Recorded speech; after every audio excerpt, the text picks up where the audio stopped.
So after the bankruptcy is dismissed at that dollar amount, what's the next steps? Because I this is Jewel. I'm getting everything from scratch here. So after it's dismissed, how long does it take for it to even be dismissed? And then what's the next step after the dismiss? Do we stay in the home? Do we move out of the home? Do we do any repairs, upgrades? Do you do repairs, upgrades? How does this all work to like the big picture, please? Got it. So when we're buying it, we buy it as is. You don't have to fix anything at all.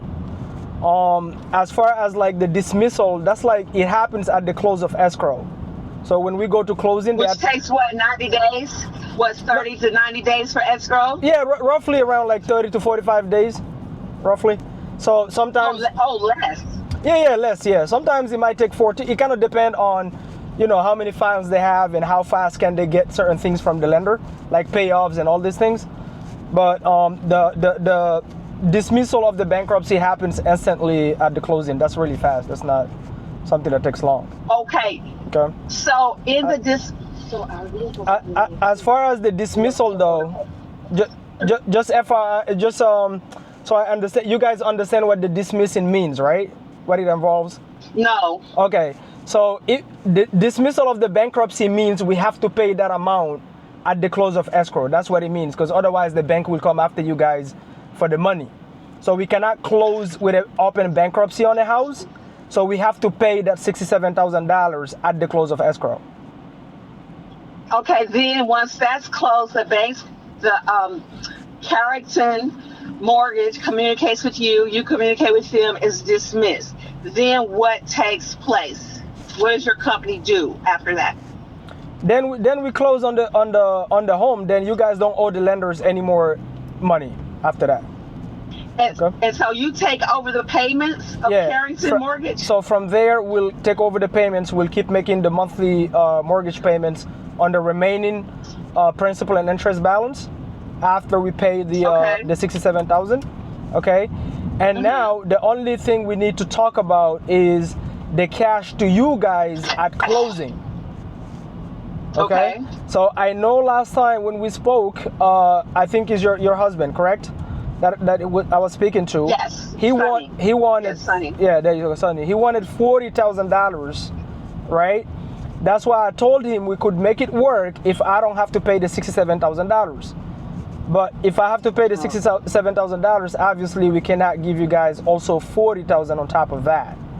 So have you guys thought about? Who owns the home? Who owns the home when you all do that? When we buy it, we own it. Okay. Yeah, the loan stays on your name. So when we make the payments, you get the credit for the payments, though. So your credit. Okay, I'm listening. Okay. Now, as far as like if you guys are moving out before closing or after closing, that's up to us to negotiate. Like we'll give you the time you need to move. That's not an issue really. So we just need to know from you guys, because obviously our goal is to take the property, if we're investing money in it, is to be able to rent it out to a family, right? Otherwise, that's how we make our money. Like Airbnb or long-term rental? Or long-term rental or midterm, yeah, exactly. So with that being said, if you tell us, hey, you know what, guys, we're going to need 14 or 30 days or so after closing to move out, no problem. We can do what is called a lease back at that point for extra 30 days, okay? Now. Okay, so if you can, go ahead. Now is the cash to you guys that is gonna have to come way lower than the $40,000. Have you guys thought about that? What are you thinking about it? The amount. Remind me. Because if we move out of the home, all right, we need money to go somewhere. Absolutely. Can you guys remind me the purchase price we're talking about on this again? About the $67,000. You're talking about the price the house is worth right now. The underlying debt is the underlying principal and interest outside of the 67 is how much again? I don't know. My husband said you should have the numbers. No, I'm more asking Daniel. Oh, Daniel. You didn't say Daniel. he's driving. He might have us on. Okay. Daniel's not driving. It's fine. Well, not Daniel. Daniel's not driving, but the other gentleman is driving. As far as the mortgage statement I have, I'm only seeing the from the dismissal of the bankruptcy. I don't have the underlying mortgage in front of me, unfortunately. Okay, no worries. It's fine. Give me 1 second, guys. Hold on. Okay. Okay, so 60, 67. Yeah, so here's the thing, right? I don't think we can, if I pay the $67,000 over that to give you guys cash to walk away with, I don't think I can do anything more than probably between $10,000 to $15,000 max. Yeah, it don't seem like this deal gonna work at all, because if we,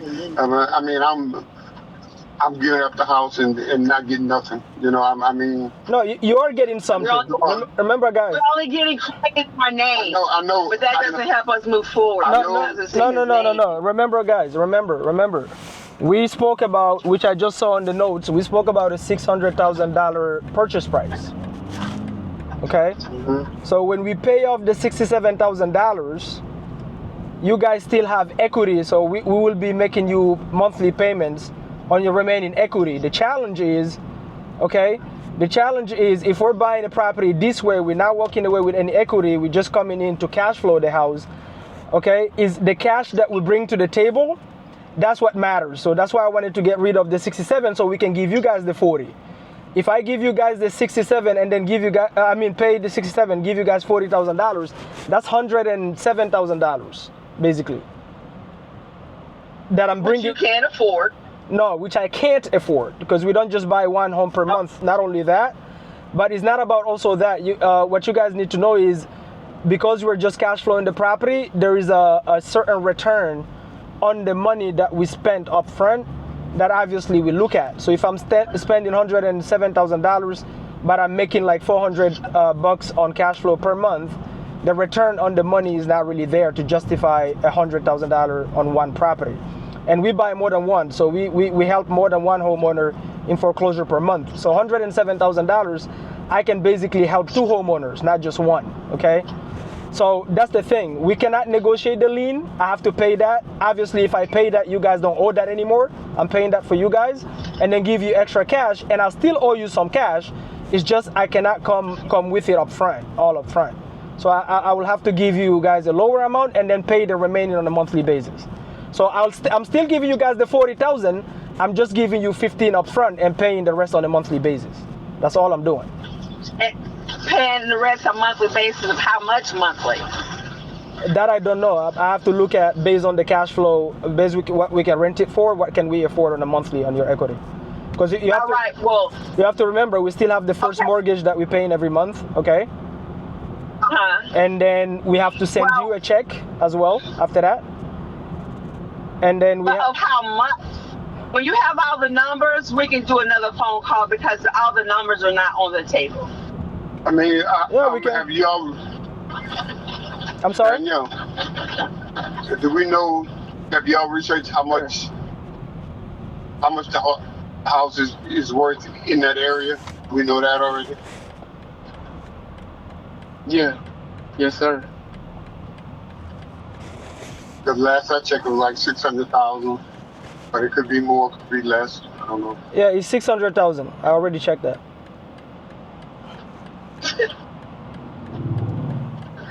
And that's the purchase price we spoke about, by the way, last time when we talked. That's why I said you guys still have money on the table, but it's the money that I'm bringing up front that we cannot bring $150,000 to the table to close. That wouldn't work. It would be way too much.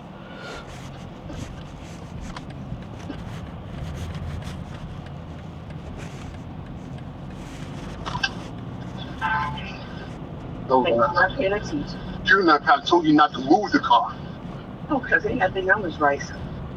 Okay, so what I can do is to reconfirm how much we're gonna send you guys on a monthly basis. So let's say hypothetically I give you guys 15. I think I'll still owe you what, 25, correct? At that point, depending on what the mortgage is, because I really don't have the mortgage amount in front of me.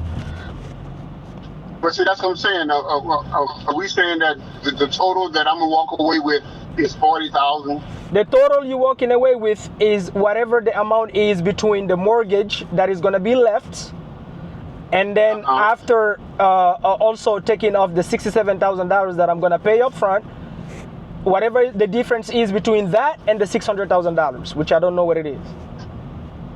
Well, see, that's why I'm thinking that we need to have another phone call once we find out how much that is, because I won't be able to make a decision if we're gonna go forward until I know exactly how much we're gonna actually. Yeah. So let me ask you guys a question. In the meantime, when you move out here, are you going to rent or are you buying directly another house? What are you accomplishing when you move out? Up front, right away, we are gonna be renting. Renting in the meantime. We're trying to find a place now. Yeah. Right. We're trying to find a place now. Absolutely. Yeah. And I know housing right now, to find housing is not easy, so completely understand that. With that being said, how much do you guys, after I pay off the $67,000 for you guys, how much really do you think you absolutely need so that I at least have a base to work with up front on top of the 67? So my husband already told you, but he's thinking about it, so I guess he's got to say something else. I'm sorry? See, Daniel, well, I don't know yet until we find out exactly where we're gonna. We know the area where we want to go. Okay. But then I won't know exactly until I find the house. And, And because you need to know what is the rent amount, the average rent amount in the area as well. Well, listen, if you know the area, what I can do, because we have properties all over, what I can do is we know how to look up the rental market as well and tell you exactly what potentially you're gonna run into depending the kind of bed and bath you want. That's number one. Number two, we have connections, so we might be able to help you get that next property as well.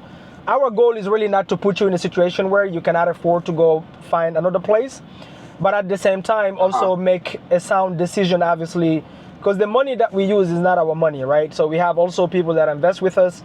We call them some of our equity partners. So we have to help you, but also be mindful of how we spend our money, if that kind of makes sense, right? And honestly, we do a lot of pre-foreclosures, and we help on average 7 homeowners per month. So we gotta also spread the cash to help as many people as we can. I'm dealing with a lady right now who literally lost her son and her mom. Her crazy daughter's ex-boyfriend came in and killed the family in the house. And she's losing her home in foreclosure. And I gotta help her, right? Okay, there you go. Yeah. So we're helping that lady. So that's another cash I gotta put in her pockets, help her get a home. So we're in the business of helping people, but we also don't want to be over leveraged. So we like to under promise and over deliver. And even if we end up not being a good fit, we'll do the best we can to at least guide you guys in the right direction. And then maybe you list it and try it that way. Okay. Okay. Yeah, so we can reconvene. I'm gonna get home in probably about 30 minutes.